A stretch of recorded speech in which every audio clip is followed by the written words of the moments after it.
उसकी खुद भी कसम खाऊंगा और लोगों को बरगलाऊंगा तो लोग भटक जाए, मतलब इधर उधर भटक जाएंगे। ऐसा नहीं होता है। लोगों ने उनको देखा है, लोगों को याद है कि डॉक्टर अंबेडकर जी को किस प्रकार से इन्होंने चुनाव हरवाने का काम किया, किस प्रकार से इंश्योर किया जब वो कानून मंत्री थे कि वो त्याग पत्र दे दे, किस प्रकार से पंडित नेहरू जी ने बोला कि मुझे कोई फर्क नहीं पड़ता ये रहे या जाए, किस प्रकार से सदियों से इन्होंने संविधान का सम्मान किया है। और इसीलिए इन चीजों को ध्यान में रखते हुए इलेक्शन आफ्टर इलेक्शन ये लोग हर राज्य में हारते चले जा रहे हैं। ऐसी बहुत सारी चीजें हैं जो इसलिए रखनी आवश्यक है क्योंकि राहुल गांधी केवल ऑपोजिशन पार्टी के नेता नहीं है, केवल मेंबर ऑफ पार्लियामेंट रायबरेली से नहीं है, वो लीडर ऑफ ऑपोजिशन है। और आज इस मंच में, इस पावन कार्यक्रम में बात करना इसलिए आवश्यक है क्योंकि डॉक्टर अंबेडकर जी ने जो हमें दिया है उस संविधान का असम्मान, यानी आज भी उनका असम्मान, यानी आज भी उनकी खिलाफत करना। और कांग्रेस के सिस्टम में ये, उनके डीएनए में ये कि लगातार हर उस व्यक्ति को तोड़ा जाए, उसका सम्मान किया जाए जिन्होंने इस देश की स्वतंत्रता के लिए, इस देश के विकास के लिए, इस देश के निर्माण के लिए और जनता के हक के लिए लड़ाई लड़ी है और हमारे लिए अपने जीवन को न्यौछावर किया।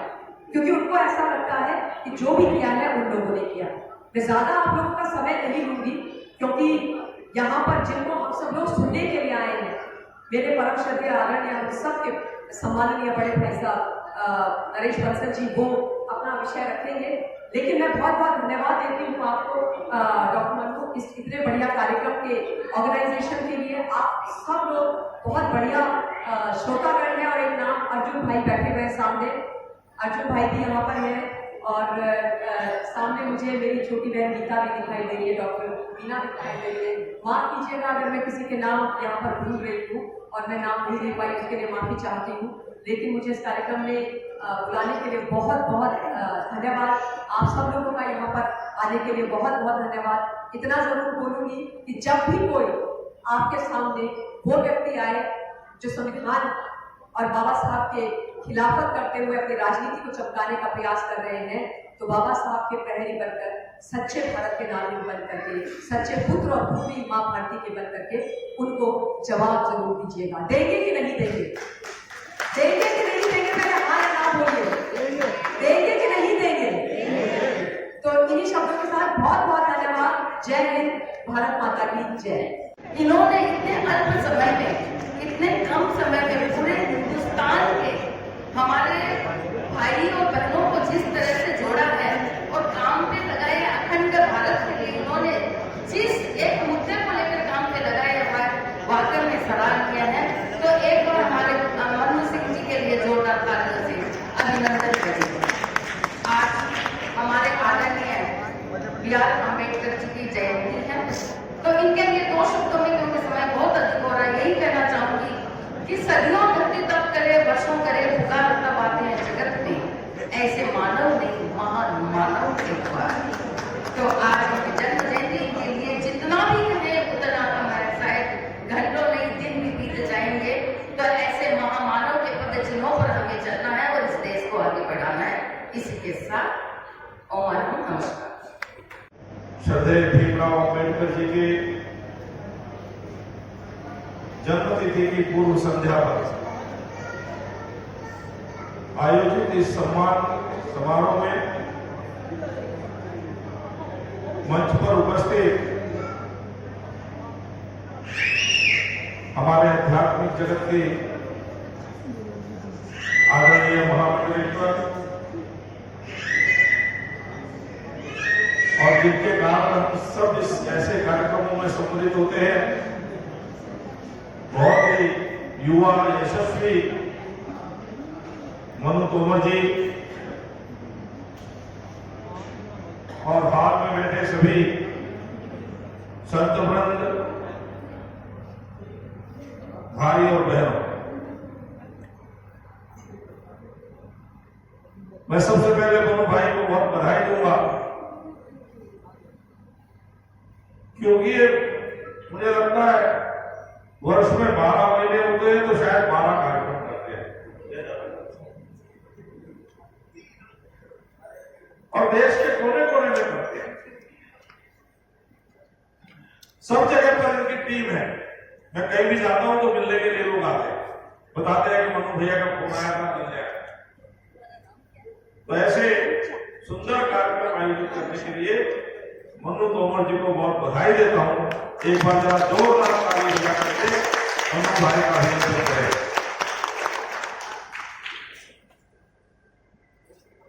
डॉक्टर भीमराव अंबेडकर जी, जिन्होंने हमको संविधान दिया, जिस संविधान के अंतर्गत हम सब प्रकार के काम करते हैं, हमको बोलने की आजादी है, रहने की आजादी है, पढ़ने लिखने व्यवसाय करने की आजादी है, आजाद भारत का आजाद कानून उन्होंने दिया, और विश्व का सबसे बड़ा लिखित कानून कोई है तो डॉक्टर भीमराव अंबेडकर द्वारा बनाया गया संविधान ये भारत का है।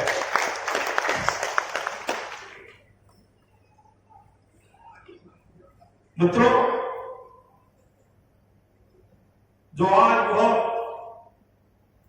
कानून की बात करते हैं, कानून की किताब, संविधान की किताब जेब में लेकर के चलते हैं, उन्होंने डॉक्टर भीमराव अंबेडकर को कदम कदम पर अपमानित किया और उनके बनाए गए संविधान पर समय समय पर डाका डाला।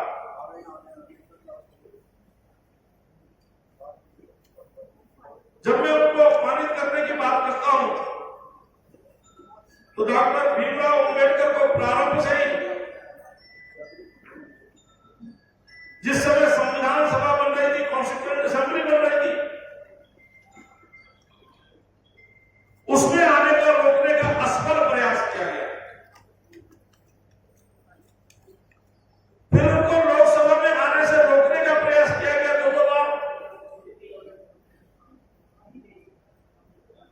वो निर्लोभ चुनकर आ सकते थे अगर उस समय का सबसे बड़ा राजनीतिक दल कांग्रेस उनको सपोर्ट करता,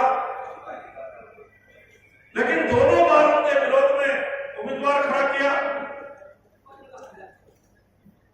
और दूसरे चुनाव में तो उनको इतना धक्का लगा क्योंकि वो कुल 14,000 वोट से हारे और उनके 78,000 वोट निरस्त किए गए, जिससे कि वो पार्लियामेंट में न पहुंचे। आज बड़ी बात करते हैं कि हमने बाबा साहब को ड्राफ्ट कमेटी का चेयरमैन बनाया, बाबा साहब को हमने अवसर दिया। मैं बताना चाहता हूं कि इन लोगों के विरोध के बावजूद बाबा साहब आए। जिस समय संविधान लिखने की बात हुई तो पंडित जवाहरलाल नेहरू जी ने, उनका यह मानना था कि हिंदुस्तान में कोई पढ़ा लिखा नहीं है, वो अपने को ही सबसे ज्यादा पढ़ा लिखा मानते थे और संविधान लिखने का काम किसी अंग्रेज को देना चाहते थे। लेकिन चर्चिल की हार हो गई थी, एटली प्रधानमंत्री बन गए थे। एटली ने सुझाव दिया कि भारत का संविधान, भारत में इतने पढ़े लिखे लोग हैं, उनमें से कोई लिखे, और बाबा भीमराव अंबेडकर जी का नाम आया। यह मैं डॉक्यूमेंट के आधार पर कह रहा हूं। लॉर्ड माउंटबेटन की पत्नी एडविना माउंटबेटन ने एटली को पत्र लिखा कि आपने जो सुझाव दिया था उस सुझाव के अनुसार हमने भीमराव अंबेडकर को संविधान लिखने का काम किया। विरोध के बावजूद, और जब भीमराव अंबेडकर जी ने हमको संविधान दिया, उसमें इतने संशोधन में समय समय पर डाका डाला गया। हम सब जानते हैं 1975 में आपातकाल लगा। वो आपातकाल ऐसा था जिसमें अपील नहीं, दलील नहीं, कोर्ट में जा नहीं सकते, बोलने की स्वतंत्रता समाप्त, लिखने की स्वतंत्रता समाप्त, मीडिया पर सेंसरशिप,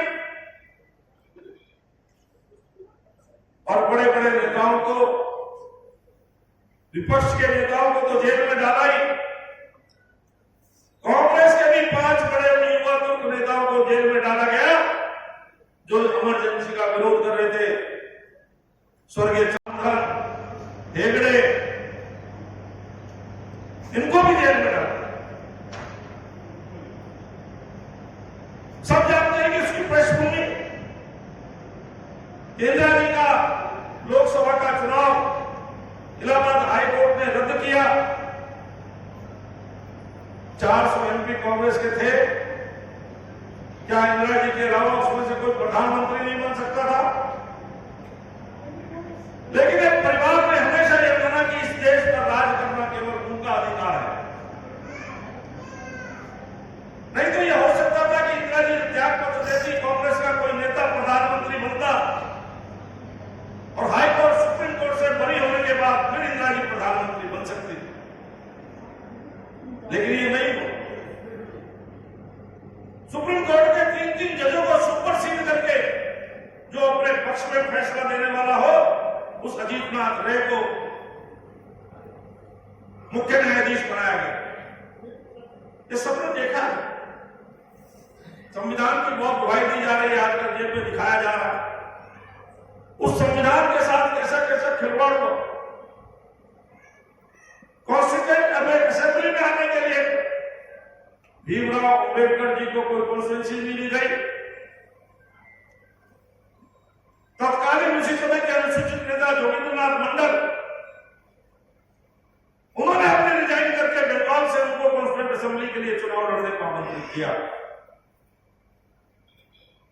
लेकिन षड्यंत्र करके उसमें भी क्या किया गया?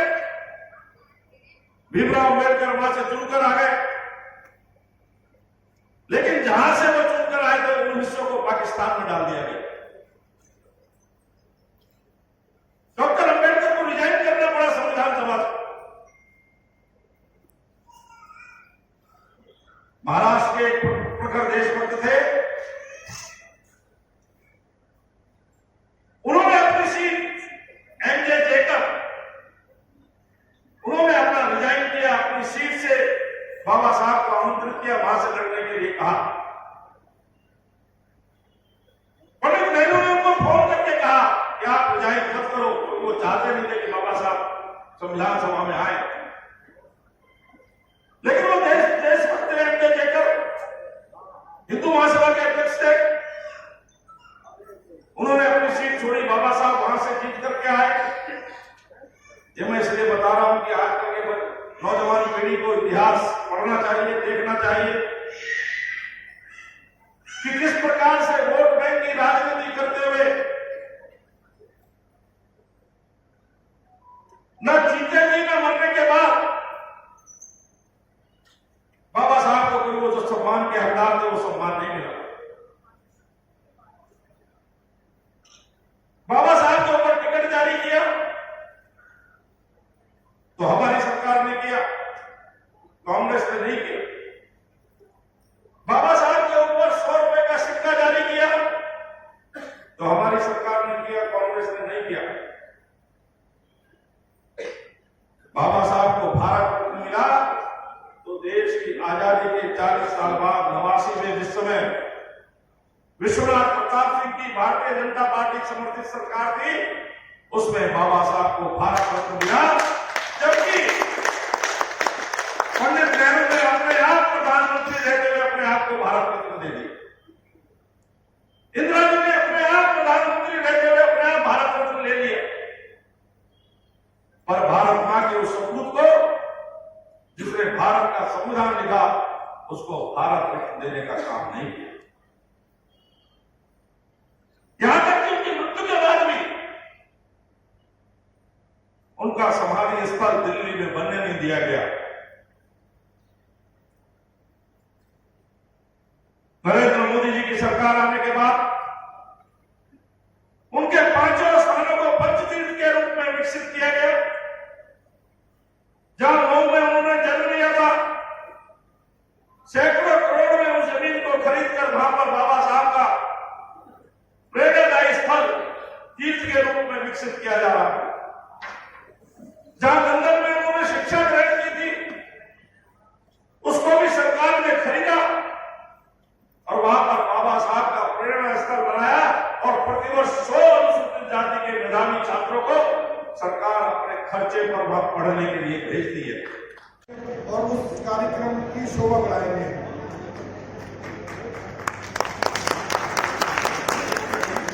इसी के साथ में आज भारत रत्न डॉक्टर भीमराव अम्बेडकर जी की जयंती की पावन संध्या पर हम लोग एकत्रित हुए। हमने बाबा साहब के आदर्शों को अपनाने का प्रयास किया, माननीय बंसल जी को सुना और मैं आपका पूरा दिल से धन्यवाद करता हूँ। भारत माता की जय।